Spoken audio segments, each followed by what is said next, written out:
అందరికీ నమస్కారం. ఈరోజు ఒక బిగ్ అప్డేట్ తోటి మీ ముందటికొచ్చిన. ఆ బిగ్ అప్డేట్ ఏంది అనంటే, మున్సిపల్ ఎన్నికల షెడ్యూల్ రిలీజ్ కాబోతుంది మరొక వారం రోజుల్లో. ఈ వారం రోజుల్లో, 10 రోజుల్లో మేము గూడా గెస్ చేస్తున్నాం అని జెప్పేసి అనుకోవచ్చు. ఎగ్జాక్ట్‌లీ డేట్ గూడా చెప్పాలి అనంటే జనవరి 16వ తారీఖు నాడు షెడ్యూల్ వస్తది. 18, 19, 20వ తారీఖు నాడు మీరు నామినేషన్ ఎయ్యాలె. ఫిబ్రవరి 3వ తారీఖు నాడు పోలింగ్ ఉంటది. అది సంగతి. ఇది 90% నాకొచ్చిన సమాచారం నిన్న ఇది. ఇది రైట్. ఇదే ఉండబోతుంది అనుకుంటున్నా. మేబీ కొంచెం అటు ఇటు అయినా కూడా చెప్పలేము. ఒకరోజు అటుగానే, ఒకరోజు ఇటుగానే జరగొచ్చు.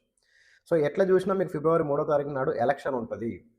కాబట్టి ఇయాల డేట్ ఎంత? జనవరి 9. సో, మీకు పెద్దగా ప్రచారానికి టైం ఎక్కడుంది? 20 రోజులుంది అంతే. ఈ 20 రోజుల్లో మీరు ఒక రోజు నామినేషన్‌కనే పోతది. హ్మ్. ఇంకా ఏదో ఒక అవసరాల కోసం 2, 3 రోజులు అట్లా వృధాగా పోతాయి కాబట్టి మీకు మహా అయితే ఒక 16 రోజులు ఉంటది. కాబట్టి మీరు ఇప్పటి నుంచి ప్రచారం స్టార్ట్ చేయండి. సో, మున్సిపల్ కౌన్సిలర్‌గా ఎవ్వరైతే పోటీ చేస్తున్నారో మీకేమైనా సర్వీసెస్ కావాలి అంటే పబ్లిసిటీ వైస్ ఏమైనా సర్వీసెస్ కావాలి అనంటే మేము ప్రొవైడ్ చేస్తాం. సో, చాలా సర్వీసెస్ ఉన్నాయి. పబ్లిసిటీలో ముందుండాలి ఎప్పుడైనా సరే. మీకున్న టైం చాలా తక్కువ కాబట్టి నామినేషన్ ఏసిన తర్వాత ప్రచారం చేద్దాం అనుకున్నారనుకో, ఇంక మీరు ఓడిపోవడానికి సిద్ధంగా ఉండడమే. ఎందుకు అనంటే పెద్దగా జనాలకు మన గుర్తు గాని, మనం గాని తెలవకపోతే ఎట్లా ఏం చూసి ఓటేస్తారు మీకు? కాబట్టి మన ఇండియన్ సైకాలజీ ప్రకారం గూడా కొంతమంది ఎట్లా ఆలోచిస్తారంటే, మన ఇంటికి ఎవరైతే ఓటేయమని జెప్పేసి ముందొచ్చిర్రో, వాళ్ళకే ఓటేద్దామని గూడా ఒక 25-30% పీపుల్ అట్లా కూడా ఆలోచిస్తారు. సరే ఏది ఏమైనా మీరు ప్రచారంలో పాల్గొనండి. ఈ రోజు నుంచే స్టార్ట్ జేయండి. ఈ క్యాస్ట్ సర్టిఫికేట్‌లు, ఇన్‌కమ్ సర్టిఫికేట్‌లు ఏమైనా ఉంటే గూడా మీరు ఈలోపు రెడీ జేసుకోండి. అప్లై జేసుకోండి. హ్మ్. ఊరికే ఆ షెడ్యూల్ వచ్చింది అనంటే టైం ఉండదప్పుడు. ఇప్పుడు టైం ఉంది గదా! కొంచెం ఈ పనుల్లో పడండి.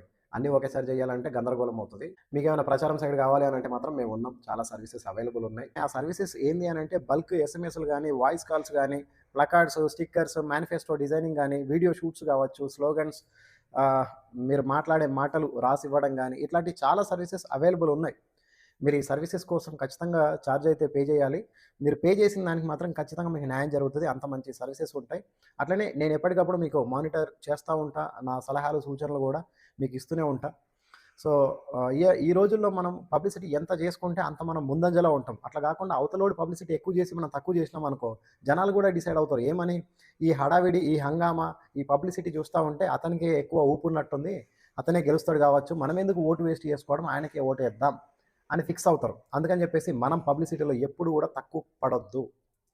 మనం పబ్లిసిటీ తక్కువున్నామనంటే కొంచెం ఓటమిని కొంచెం అంగీకరిస్తున్నట్టుగా జనాలు ఫీల్ అవుతారు. అందుకని జెప్పేసి మనం పబ్లిసిటీ గట్టిగా చేయాలి. కాబట్టి కౌన్సిలర్‌గా పోటీ చేసేవాళ్ళు మీకు సర్వీసెస్ కావాలి అనుకుంటే మమ్మల్ని సంప్రదించండి. Thank you very much and all the best.